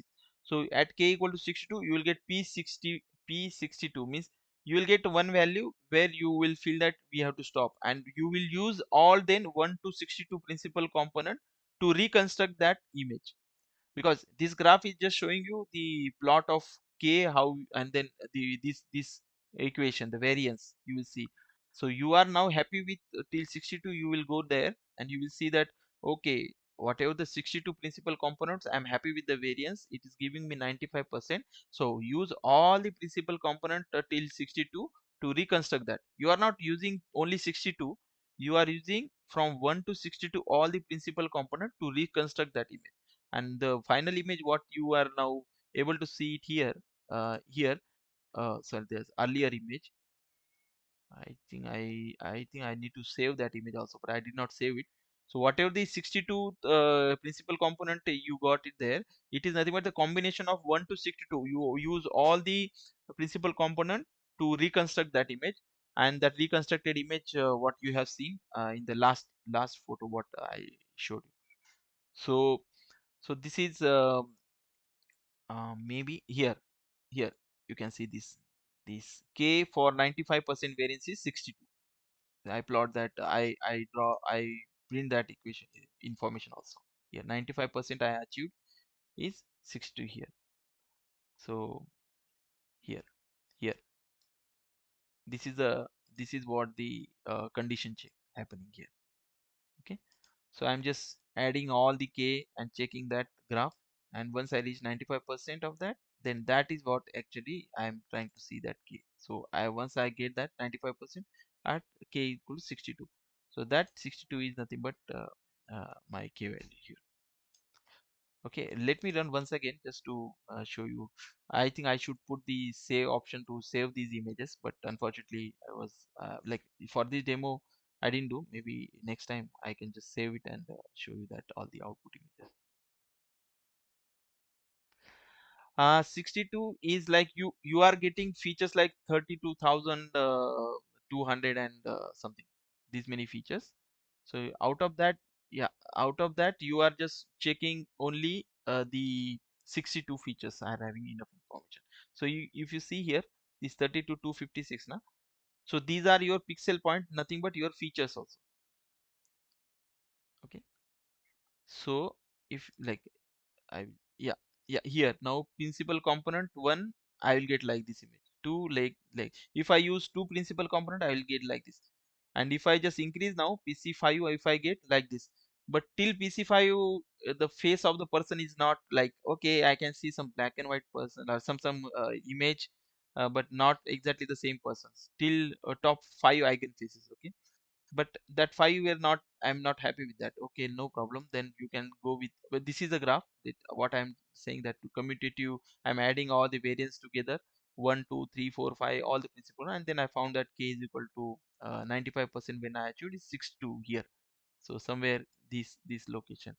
And once I get that 62, then I just saw that, okay, let's plot k equal to 62 and draw the reconstruct the face till 1 to 62, all the variance. I take the help of all variance from 1 till 62 eigenvectors and reconstruct that image. And now I can see the face of the person, it looks like this, little like similar to its actual face, but it's compressed one. Okay, so this is what the face of the image, face of the person after 62 iterations, k equal to 62 iterations. Okay, and so what happened, like now for testing purpose, what I did, I added a dog photo in the photo of that all people photo. So that I know that these 28 people are there with the different face expression, lighting condition and all. So like there are nearly 20,000 images. Okay, we have 20,000 images nearly.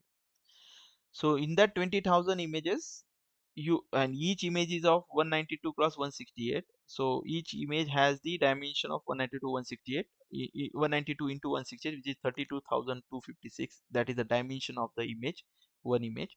Okay, so that dimensions, you are like checking which side is the more important side.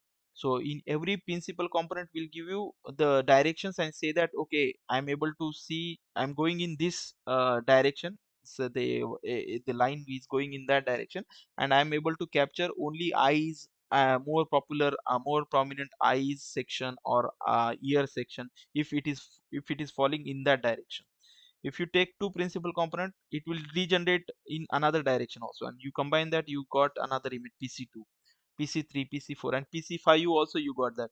But you felt that, okay, pc1, pc2, pc5 is not regenerating my actual image. So what you did, you constructed more and more and more.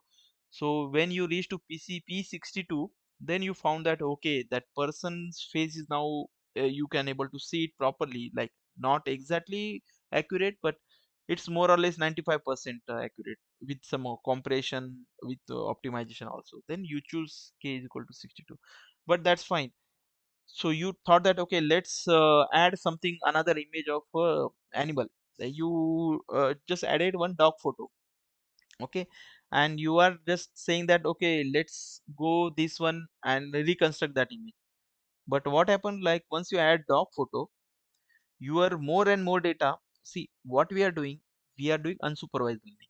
We don't know whether it's a dog or whether it's an animal or whether it's a stone or tree or car or something. This is unsupervised data. You are getting the data in your excel sheet or somewhere in the folder, and you just need to figure out some relationship in that data. Nobody is giving you label saying that these are data of animal, car, or this is of dog or human. Nobody is giving you, not a supervised, it's unsupervised. You have to yourself understand the relationship between that data, what is they are, how they are interconnected. So you got the data, you got some interconnection, you how you calculate the interconnection, how you are saying they are like interconnected, they are like of same person, or they are like a human face, how you are saying? Because whatever covariance matrix you have calculated, that x into x transport divided by n, whatever that equation you have calculated, that x is nothing but what, the array of your complete data set. Like I am having 20,000 images, so array of all 20,000 images data set. So X has more and more features about the human being. Like it's saying that I don't know what is that, it's a human or what is that, but he got that more and more more and more relation or more and more connections are going towards the human related thing. Like they are looks like the human, that I am telling you they are like human, but computer is saying that they are like, they are creating a group saying that okay they are of same group. And immediately you give now the test image as dog image, and it is trying to say that okay let's see how this dog feels like after principal component to 1 or 2. And it's just trying to do that, but he is not able to regenerate the dog as the actual dog. It is actually the human face, because more data is of the human. This is something like outlier. It is something trying to see that whether I am a human or whether I am a dog. You cannot reconstruct it with a single principal component. It's saying that see this is like human face, and you are trying to create a dog face, but that never happened because more data is of human and you are just trying to reconstruct, because this is one type of optimization, correct? Like what you are doing, optimizing the data, actual data, and you are optimizing the data and storing into the less number of feature, with less number of information. You are compressing it and you are just trying to get the important informations into that compressed form, not all the information. And in first level what you saw that once you use principal component 1, so the principal component one has its own coefficients, it has its own representative. Okay fine, then you get that representative and coefficient with the principal component 1, and you thought that okay let's reconstruct it. You got that coefficient, you multiply it with the representative, and you got the data. You are seeing like oh this is not the dog, it is something like human face. Why? Because most of the data is of the human, they are correlated with each other. It's like human face, but you are just simply adding the data. So you thought that okay let's no don't stop at 1. You are trying to go with next level, like not only stop at 1 2 3, let's see. So what happened here now, see. So I am increasing the PC components, I am trying to get more and more principal components. 25, if I just do principal component, I can see something like this. So 50, you can see the improvement is going on, but still I am not able to reach to that level. But if you see like 100 and all, you can simply see some eyes of that dog, ears of that dog, some face of ear, some portion of ear is coming here, but still he is a human face still. And I actually for the demo purpose I stopped at 3000, but if I go till maybe 6000 principal components and all, maybe I can reconstruct the image of the dog. But till 3000 principal components if I use and reconstruct that all the information from all the principal components of 3000 value, if I just use all the variants together and just trying to reconstruct the data, still I am not able to reach to the actual dog image. So in this case, uh, maybe if I use more PC components, principal components like 6000, maybe I will test later on and I will share you the results. Then maybe I might have I will go towards the dog's face. But till 3000, I can see some kind of ear related stuff, ears of the dogs coming towards the man face, but still it's not yet fully done. So this is something like yeah, now this is the demo what I want to show you. But yeah, this is how we use the principal component for the face recognition purpose. So principal component algorithm for the face recognition, there you are achieving the compression also, and there you are detecting whether he is like whether he is a human or not. But the point is like you are not stopping at only PCA algorithm. Once you are developing some product or some camera and you are doing it in your offices, that this is something like a face recognition system you are introducing. So there you are not only stopping at unsupervised learning, you will also use the supervised learning. What you do, like you will firstly see that whether they are like human faces or not. Once you understood they are human faces, you will put some supervised learning algorithm on top of that your unsupervised learning. And what supervised learning will have, like the faces of their employee in different lighting conditions and all, and they have the label of also, like he's Abhishek, he's Ram, he's Sham, and all these things. So they have the labels also corresponding to that, and they train their algorithm and they put their supervised algorithm on this unsupervised data. And then you will see that okay, that day Abhishek was present in the office, so attendance, you can get that attendance after that, like you can say that Abhishek is present or not present. So depends upon that supervised learning algorithm. But for understanding whether he is the human or not human, that time you can use this you can use this PCA to get some kind of a relationship between that given data, whether what kind of a data it is it a human data or not human data, is it tree data or not tree data, or any data, is there any relationship between the data, that you can get it by using the unsupervised learning algorithm. And that is the first algorithm, that is nothing but your PC algorithm. So yeah, so this is something I want to show you in today's lecture, but if you have any question, you can ask.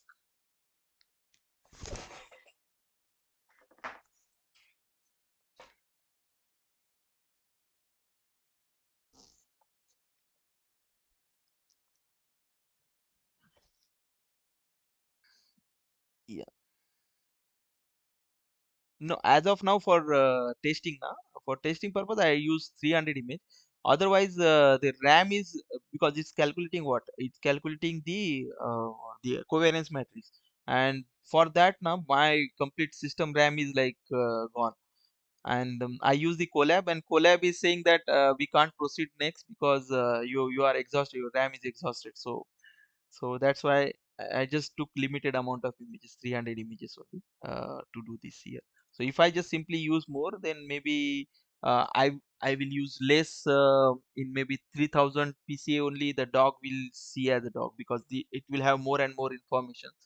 So, but that depends. Like I don't have more stronger system PC to do that. So yeah, I use 300 images.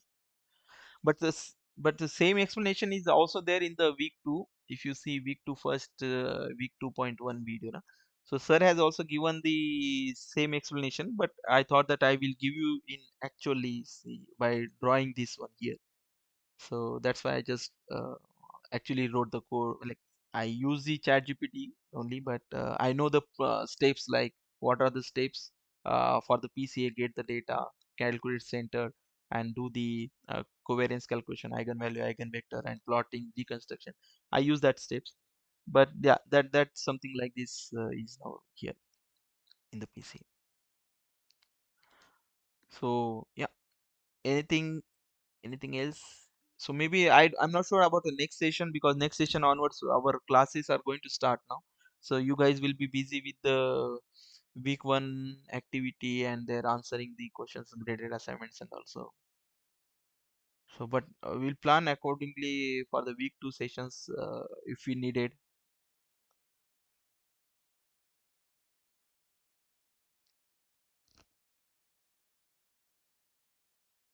Okay.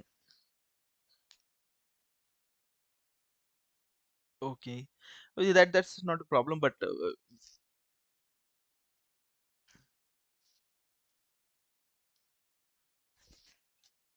okay, because this next part is na the principal component analysis. What are the challenges you are having? Because if you see na, the principal component analysis, now I just mentioned you that I need to calculate covariance matrix and all. And the covariance matrix, what you saw, that X is the C is nothing but the covariance matrix, which is of form of D cross D. Okay. And the Yale phase detection, whatever the Yale phase detection I mentioned you, there are n is equal to how much, how many images I have, like for example now I took 300 images. Okay. But if you see, actually there are like 20,000 images, but as of now I took 300. Okay. And if you see the faces, like how many features are there, So the features are 192 cross 168, which is nothing but 32,268 something like that. It's the same because yeah, see here 32,256. 32,256. These many images features are there. Okay, here the D56. Okay, so these many. So if you see here, n is smaller than D. N is smaller than D. And what we are doing in the covariance matrix, you are calculating covariance matrix which is of D cross D. Means 32,256 cross 32,250. So this is very big covariance matrix. So that is more challenging, and that is more challenging also not good.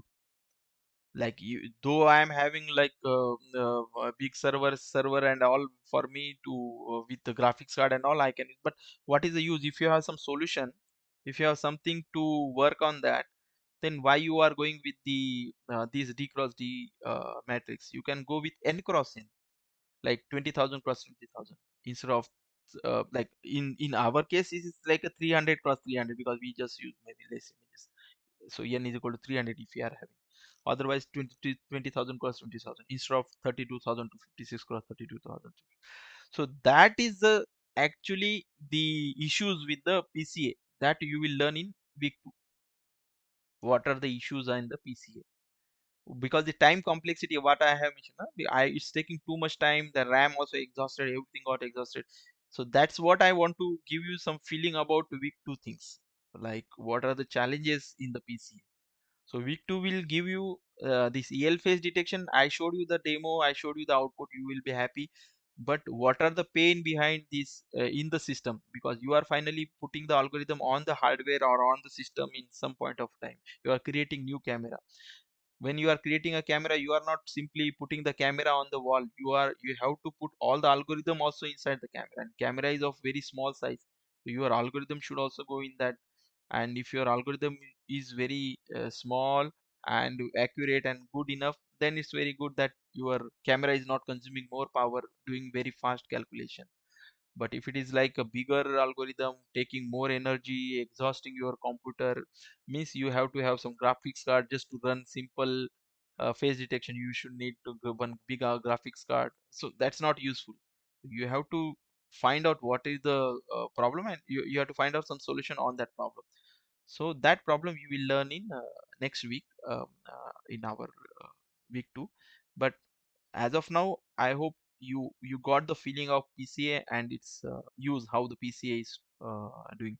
So in first demo I tried to give some random inputs and plot the graphs, and then plot the principal component lines for that. And in second demo I tried to show you the EL phase detection with the um, face of the person, and how it is reconstructing the face using the different number of principal components, like 64, 62 is the principal component what we saw in our example.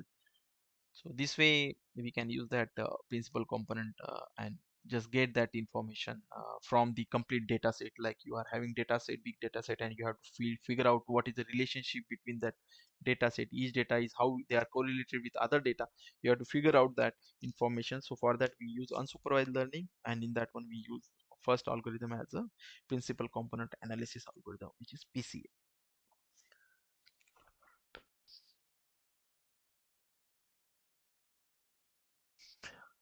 Um, yeah, but fingerprint, what happened? Like fingerprint, it's mostly it is because what I have, yes, yeah, but the iris recognition and fingerprint, that has like a, like there are given feature. Like this is something like algorithm which that okay, I need to go and check only that part of the image. Like there are some intersections, for example, if this is a fingerprint, you are interested into this portion. If the fingers are, some lines are connected like this, on our finger we have some lines like this. So you are not interested in all the complete lines, you are interested into some section of the fingerprints, and then that will help you to recognize the uh, points. Like if it is connected like this, then the fingerprints are correct. So you are interested into that features, not the complete one. So there also you can get the it is more or less fixed problem, and you have to figure out whether that kind of features are there or not. So that features are there means it's like human fingerprint or like animal toes print or human fingerprint, like this you can check that. So face detection is something one way, but yeah, as what you mentioned, it's true that we can use that kind of algorithm where we can uh, consider whether it's like a fingerprint is of that person or not. But yeah, more or less you can use the PCA with a different kind of unsupervised kind of situations. If you have like lots of fingerprints, thousands of people's of fingerprint, and you can, yeah, yes, yeah, you can get that this kind of information from. But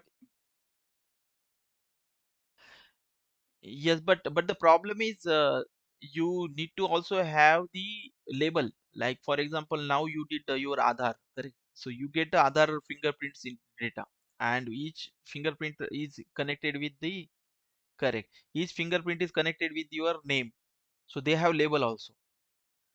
So in future, once you go like nowadays we go to the airport, they will scan and also they will get complete data. So if somebody, if for example, if somebody is trying to leave India and go to some other country and trying to like do some mischief in India, and he is wanted list, he's on wanted list, and once he do the fingerprint, then it will just check whether he is like internally the algorithm check whether he is the correct person. How he check? Because they use the supervised learning also on top of that. So they use the supervised learning and they will see that okay, this guy is that person. But mostly that problem statement comes in the supervised learning.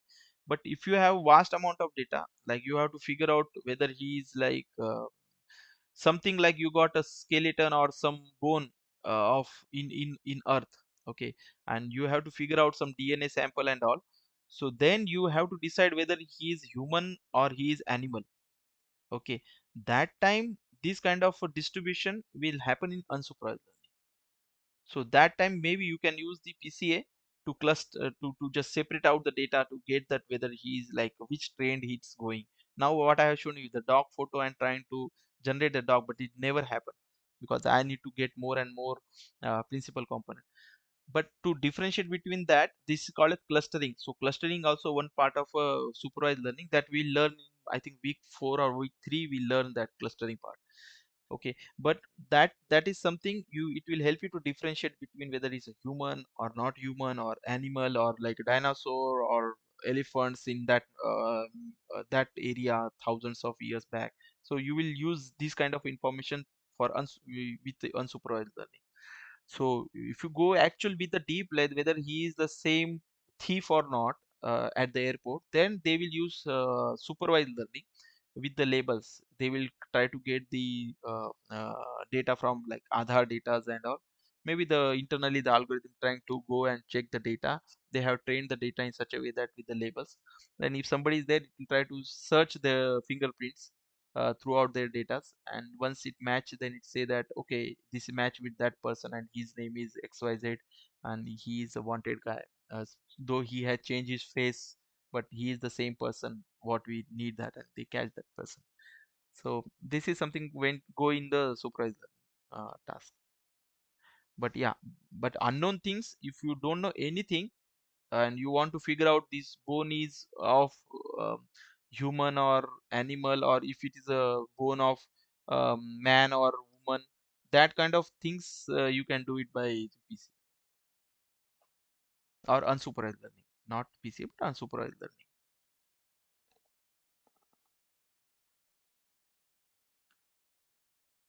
Yep. So anything else, guys?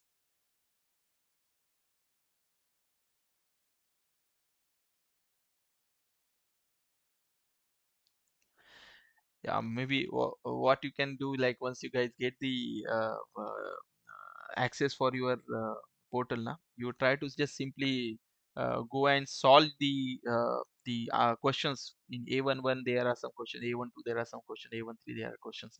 You solve that, like, because what I tried is like I try to stick with the same videos what sir have given.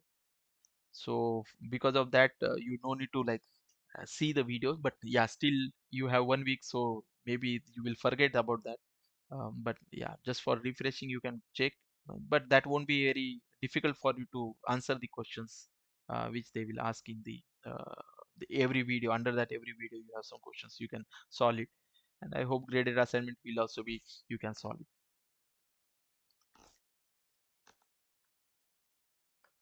Yep.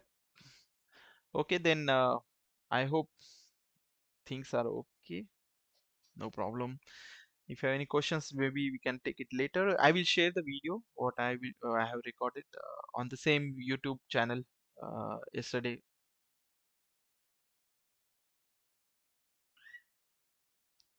Okay, okay. I will do that also. No problem. Hmm?